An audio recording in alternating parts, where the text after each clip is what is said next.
Welcome to Infinite 8 Reviews. I'm Jack. I'm Brandon. This week we'll be reviewing 28 Days Later. Pretty good movie. I quite like it. It's probably been one of my favourites in the past.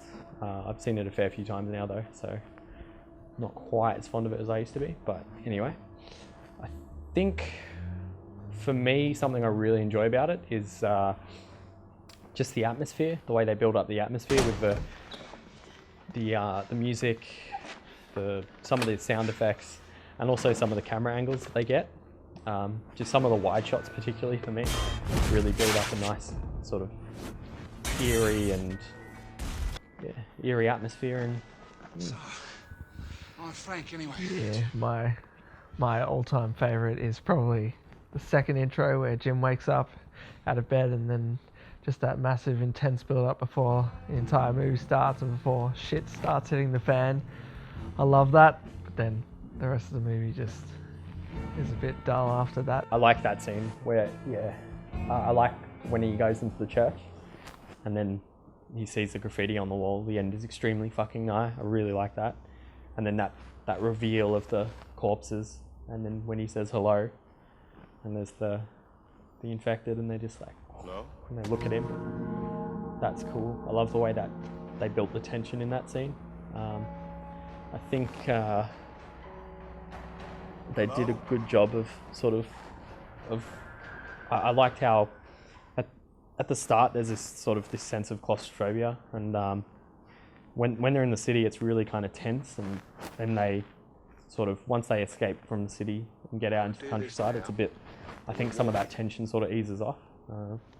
But I think, something I didn't like in the lead up to that, and this is sort of a pet hate for a lot of sort of horror / apocalypse, well, basically whatever film really, but when people make stupid decisions for no real reason, and when they go into the tunnel, that whole decision for me was just like, there was no real reason to do it, I felt.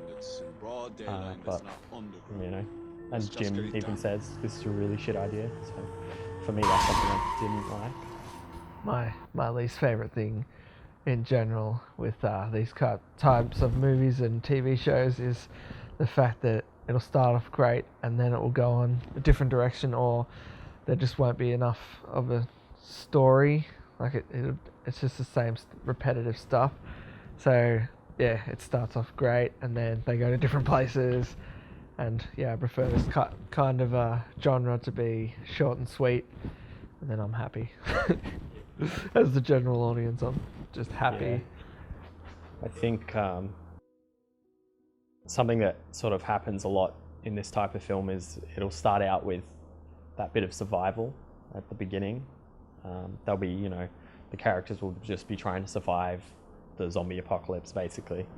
They're just, chipping along, and then eventually this type of film normally will end up becoming more about the drama and interactions between the humans, the survivors, because I think after a point there's only so much you can do with the survival sort of aspect of it, and then it just sort of shifts to I think I found the pacing pretty good. I thought that even though it's slow, and I guess it does drag on a little bit sometimes, I thought it was